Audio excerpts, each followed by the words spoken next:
Welcome back, everybody, to the I Am Passionate podcast. It's your host, Sharon Smith, and I hope you all have had a good start to your 2025.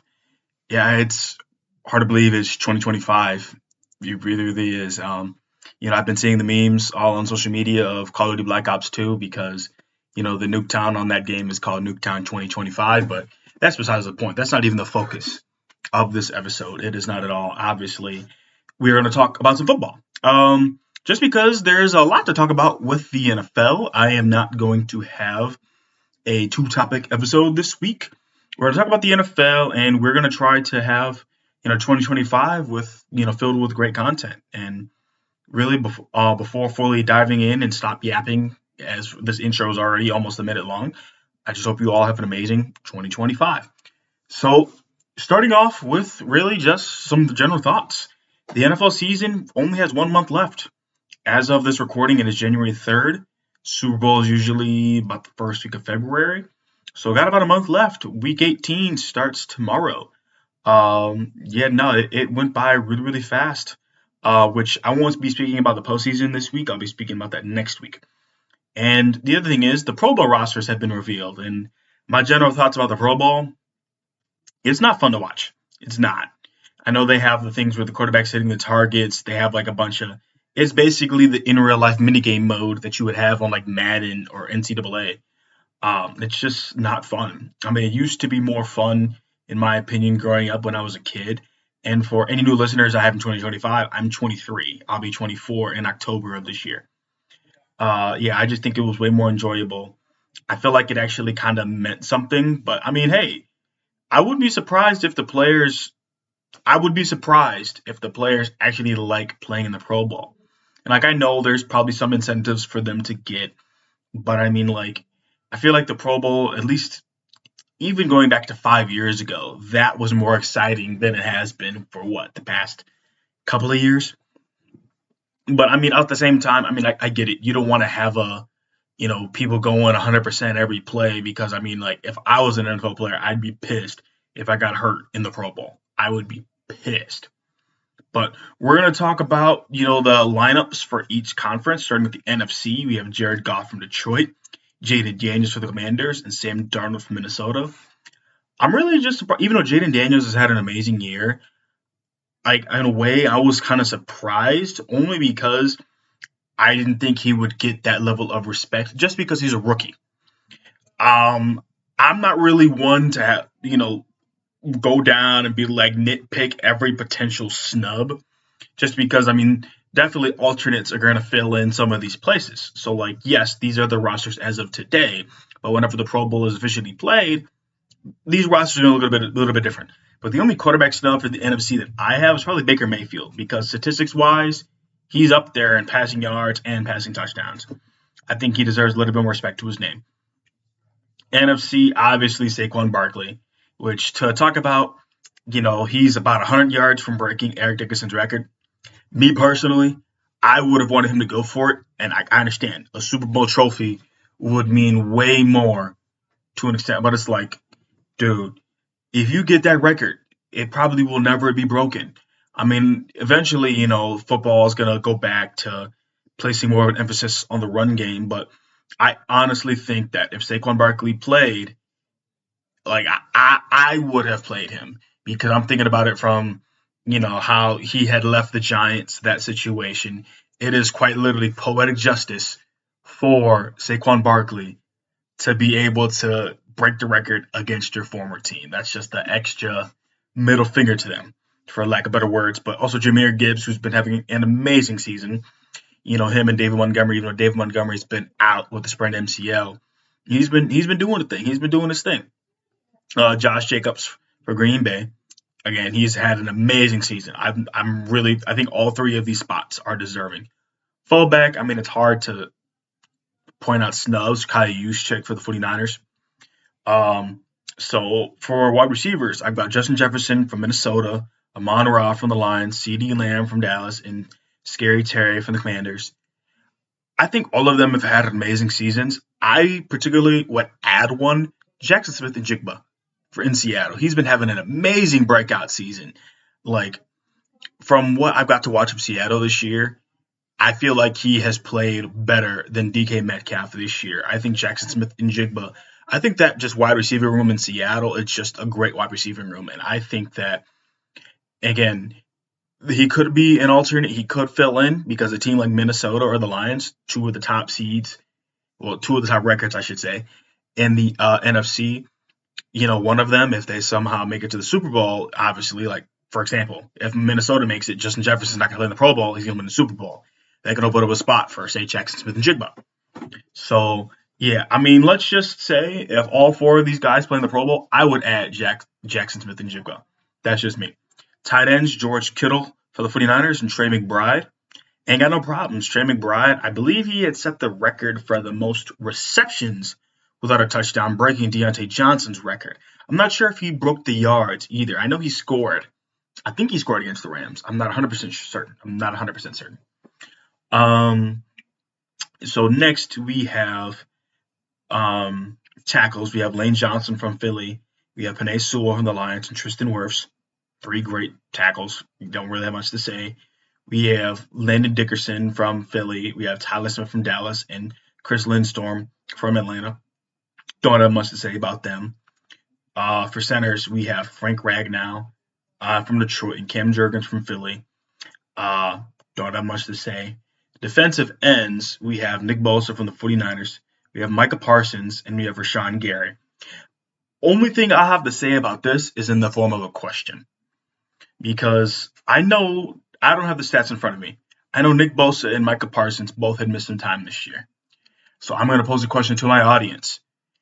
If you had to pick 2 defensive ends to switch, by that I mean they would take Nick Bosa and Micah Parsons' spot, who would you pick and why? Again, I don't have the stats in front of me, so I'm kind of playing devil's advocate with these two. I even know that both of them are premier pass rushers in the league. I'm just going to move on. Jalen Carter for defensive tackle for Philly. Dexter Lawrence, who at a time was the best pass rusher, really facing the most double teams in the league. I don't know how that carried out over the course of this season. We have Vita Vea for the Buccaneers. Great. Outside linebackers, we have Jonathan Grenard and Andrew Van Ginkel from the Vikings. Both are teammates. Both have had amazing seasons, so well-deserved. And Jared Verse. And also, I'm going to give a shout-out to Kevin real quick, my good friend Kevin, because back in the episode when it was me, Kevin, and David, Kevin's pick for Defensive Rookie of the Year was Jared Verse. So I'm going to give Kevin a shout-out there because he deserves it. Middle linebackers, we have Fred Warner. It's not a surprise. And you have Zach Bond in Philly, which I got to learn who he was this year. In the past, I didn't know him exactly. He's been doing the defense in Philly the second half of the season. It just has been playing phenomenal. So respect to him. I'm not sure if it's his first Pro Bowl or not, so somebody will have to let me know. Corners, we have Jalen Johnson from the Bears, who's had an amazing season. We have Byron Murphy from Minnesota, amazing season. In which also, I think I'm mixing up names in my head, but Minnesota, they're the defense that probably has gone the most trending for some of their turnover dances. But there's somebody on Minnesota I'm thinking of because I think there's a number 24 and then there's a number 7. I think I'm mixing those two up in my head. By that I mean I'm not sure if Byron Murphy is the one, because Byron Murphy, I believe, used to play in Arizona. So I'm not sure if Byron Murphy is the one I'm thinking of, or if I'm thinking of I'm probably mixing them up in my head. I believe number 7 and number 24. And you know what? So moving on to the other corners, we have J.C. Horn, which is his first Pro Bowl in the NFL. Congrats to him. And Devon Witherspoon from Seattle. I'm not sure if it's his first. Free safety, we have Xavier McKinney from Green Bay, who I believe is leading the league or tied in interceptions. Which the only thing I would do is add the guy from Detroit. I believe his name is Kirby Joseph, who I think also has 9 interceptions. I'd add him. For strong safeties, we have Budda Baker from Arizona and Brian Branch from Detroit. Both great players. And for special teams, we have Andrew DePaula, the long snapper from Minnesota, Jack Fox, the punter from Detroit. We have Brendan Aubrey, the Cowboys kicker. We have Cavante Turpin, the Dallas's return man, kick returner, whatever you want to call it. Kendall Hodge for special teams from Atlanta. The Brendan Aubrey one does not surprise me because I'm going to say at the moment, has the best range in the NFL. I mean, every Cowboys game, if you turn it on, when they're kicking a field goal, they say that like he can boot it from 70 yards, which I mean, hey, he does got some crazy got some crazy leg power, so I ain't gonna say much, you know. Um, we are going to move on to the AFC side. Again, let me know if you have any players that you think should have made it. We're gonna kind of go a little bit faster for the AFC side. We have Josh Allen, Joe Burrow, and Lamar Jackson. You all probably know what teams they play for. We have Derrick Henry, Joe Mixon from the Texans, and Jonathan Taylor from the Colts. We have Patrick Ricard from the Bengals. From the Ravens. I apologize. But I said Bengals because I'm looking at the next player who plays for the Bengals, and that's why I said Bengals. So I apologize. Patrick Ricard of the Ravens. Wide receivers, we have Jamar Chase. We have Jerry Jeudy from the Browns, Nico Collins from the Texans, and Zay Flowers from Baltimore. A lot of people, mostly fans, were upset that Brian Thomas Jr. from the Jaguars is not a Pro Bowler right now, which, again, he can fill as an alternate. And when you look at his stats, I mean, his stats are better than Zay Flowers and Jerry Jeudy's. He's got better stats. I think his only downside is he's just not on a bad team this year. I would hope that if he's not filled in as a fifth receiver, he at least has the opportunity to be as an alternate because he's had an amazing season. Tight ends, you have Brock Bowers, who's been the best tight end in football this year. Yes, I said it. Which, he's putting up, I think he broke somebody's record. Was it Mike Ditka's? I'm not 100% sure if it was Mike Ditka's. I know he broke some record a couple weeks back. And then Travis Kelce, which, a lot of people are mad just because this has been a down year for Travis Kelce. But last time I had checked, Travis Kelce is still up there with tight end stats. I don't remember the announcer, but an announcer had said it best. He's just not really getting the yards after catch. He's not making the big splash plays down the field. Are there tight ends I would have put over him? I'll do a deep dive a little bit more and see, but at the moment, it is what it is. Tackles, we have Deion Dawkins from the Bills, Laremy Tunsil from the Texans, Rashawn Slater from the Chargers. All three good picks. We've got Quentin Nelson for guards for the Colts, Joe Thuney and Trey Smith for the Chiefs. All three great options for centers. We have Creed Humphrey from Kansas City and Tyler Linderbaum for Baltimore. Two great picks, arguably two of the best centers in the NFL today.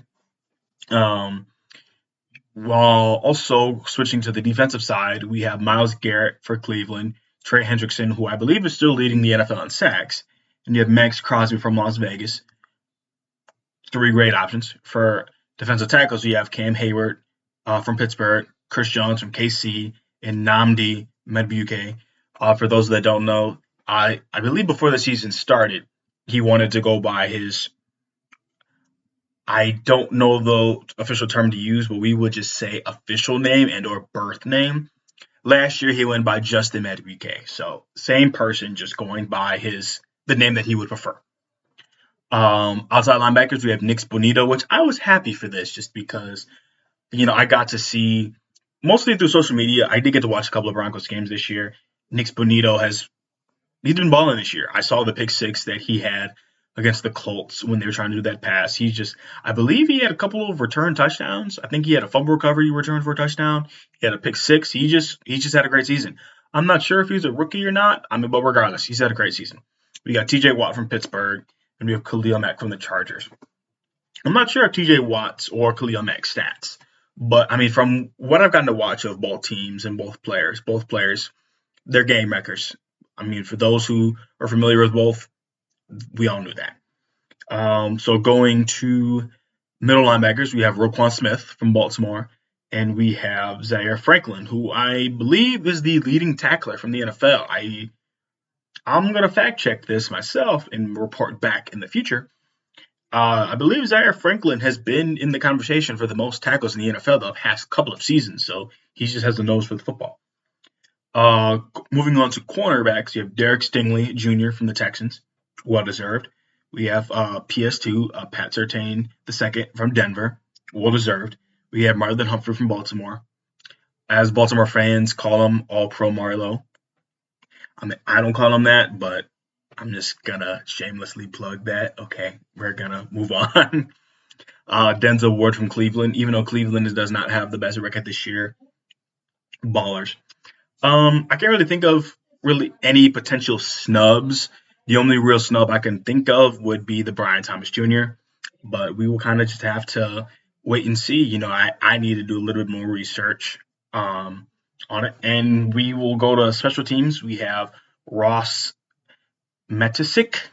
I'm sure I'm mispronouncing it. I apologize. He's the Jaguars long snapper. We have Chris Boswell from the Steelers, who's been the best statistical kicker this year.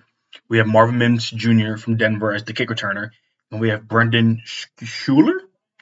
I mean, it's spelled like school, then ER at the end, so I'll say a Schooler from the Patriots.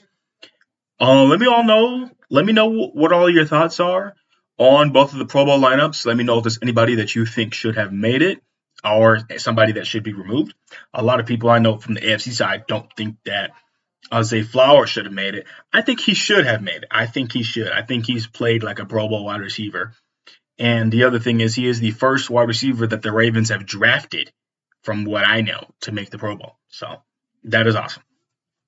So going on to what most of you are probably here for, the games. We have a bunch of meaningful games this weekend for deciding the playoffs. Saturday, it is essentially the AFC North Championship. We have the Browns versus Ravens and the Bengals and Steelers separately. Browns versus Ravens. If the Ravens win, they win the AFC North back-to-back years. If the Ravens lose and the Steelers win the AFC North. But Browns versus Ravens, I'm not sure who's going to be playing quarterback for the Browns. If it's not Jameis Winston, I think it's more in the Ravens' favor. But if Jameis Winston plays, I think it'll be a tad bit closer. But I think the Ravens kind of want their get back, especially Kyle Hamilton and that defense, because they dropped multiple interceptions in that game. I think they want their get back. But I still think this game, it's AFC North football. Give me the Ravens by 10 points. And also being back-to-back AFC North champions. Bengals versus Steelers. I'm going to say give me the Steelers to kick a game-winning field goal. I'm not sure if everyone's playing or not. If everyone plays, I think the Steelers have a great chance to win. I think the Bengals, this is where they're, if you want to call it Cinderella run, this is where it ends because they need a lot to happen to make the playoffs. They need Miami to lose. They need Denver. I believe they would need Denver to also lose. But Kansas City is resting their starters. So I think with that game, there can be a toss-up. I mean, you don't know what version of the two teams are going to show up. But I think almost everything – I think the Bengals are going to be just unlucky in this final week of the regular season. By that, I mean everything will happen that they need to happen except for them getting the win. That's my overall prediction. I still think it'll be a great game. It'll go down to the wire. Sunday, we have Panthers versus Falcons, which is a big game because the Falcons need to win and they need the Buccaneers to lose. However, I think the Panthers are going to come out wanting to ruin the Falcons season. So give me the Panthers. Give me Bryce Young to put another great game together. Give me the Panthers. Texans versus Titans. Give me the Texans. The Titans, they've had a nightmarish season. I'm sure a lot of them just want the season to be over and, just focus on next year. Give me the Texans. Giants versus Eagles. I wish Saquon Barkley was playing. I really, really do. And plus, him breaking the record would give me something to talk about next week. But he's not playing, sadly. But I'm still going to take the Eagles to win this football game. I'm going to take them. Commanders versus Cowboys. I'm not sure what the Commanders plan to do is, what their plan of attack is. Maybe they'll play their starters for the whole game. Maybe they'll play a couple, but then bench a couple. But I'm still going to take the Cowboys. I think the Commanders just kind of want to get to the postseason and think about, who they might have to play. But I guess my other question is let's say the Commanders play all their starters and they get the win. How much will that help them in determining their postseason opponent? That I don't know. Which I also think that would change some things if they would have a favorable matchup if they are able to beat the Cowboys.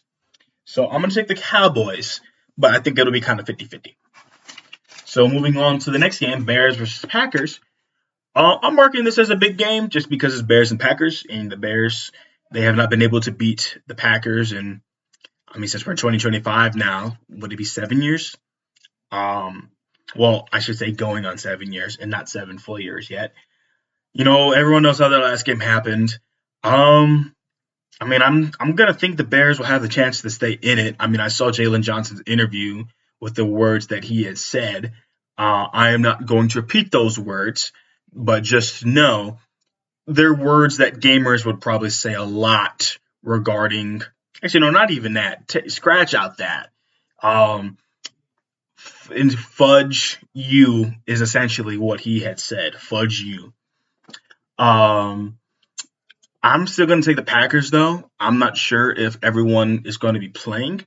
I mean, because they already have clinched a playoff berth last time I checked. Let's say the Packers rest players. I think it'll be the Bears. I think the Bears will win. But if all the Packers play, give me the Packers. So I'm going to say give me the Packers. Saints versus Bucks, give me the Bucks. I think the Falcons choked away the NFC South. I really, really think they did because the Falcons beat the Bucks both times, but they just had a horrible stretch of playing some football. Give me the Bucks to, go back to back with the NFC South division. Bills versus Patriots. The Bills are resting their starters. Josh Allen's probably not going to play. But I still think the Bills are going to win this game. If this was the Patriots of just a few years ago, I think they're a different story. But I'm going to take the Bills by at least a touchdown. Chargers versus Raiders. Give me the Chargers. I think that they want to win this game just to ensure their matchup. I don't think they should rest any starters because I'm not technically I think they would have the head-to-head over the Broncos. I think they beat them both times, but just to ensure if they already are not, just to ensure that they are locked into a playoff spot, I think they should play their starters or at least have their starters out there for a bit just so that, they can, play and not be rusty. 49ers versus Cardinals, two non-playoff teams this year. This is a toss-up. It kind of just depends on what version of these teams that you get because both teams have been playing very inconsistent this year. I'm going to take the 49ers. And also, I'm not sure if Brock Purdy's even going to play in the final game of the season, but also I would keep that in mind that if he does not play, the Cardinals are going to win. But give me the 49ers to win this game. Chiefs versus Broncos. This is the most 50-50 game out of all the games to me. The Chiefs are resting a lot of their starters. So what does that mean? It's not really good for Cincinnati, I'll tell you that much. But Carson Wentz is going to be playing. And I saw a report by, I don't remember the Instagram handle off the top of my head, but some people within the NFL think that Carson Wentz will be next year's Sam Darnold, which I'm not sure how I feel about it personally, but I think I'm going to take the Broncos to win. This is the Broncos game to lose. That's the more accurate statement. This is the Broncos game to lose. Seattle versus the Rams. I'm not 100% sure if the Rams have the NFC West on lock as of right now, but I would still give them the edge just because I think that they're playing the way that they should be playing right now. They've been going on all cylinders because they started off the season terribly. They started off 1-4, and they are at 10-6, I believe. So they've been playing great. Miami versus the Jets. This is a big game for Miami because, they need some things to happen other than them just winning to be able to make the playoffs. And they're playing against the Jets. I'm going to take Miami just because the season for the Jets has just been hell for them. It's just been hell for them. And lastly, probably the game that would make the NFL the most money, have the most people watching, being the Vikings versus the Lions. When they had last played, it was a very, very close game. I believe the Vikings were undefeated at the time, and the Lions handed them their first loss. So I think that this will be a very, very good game. I think a very, very important element to this game for the Lions will be the lack of David Montgomery. I think because that Vikings defense, they mix up a lot of looks. You can think they're doing one thing, but they're doing the other. I'm going to take the Vikings. I think that this game will go down to the wire, the final seconds, whether it's, one side needs a stop and they just can't get it, or, others, they need a touchdown, a field goal, whatever it is. I think this game will go down to the final 60 seconds. And when I think of, last games of the regular seasons, I have two in mind. It was the 49ers in Seattle in 2019 when Russell Wilson was still in Seattle and they pretty much needed a touchdown. And I believe it was Fred Warner who just said, "You shall not pass," to the Seattle receiver who caught that ball, stuffed him at the 1 clock, ran out. Next one I think of is when the Chargers played the Raiders. I don't remember what year that was. I think it was 2 years ago.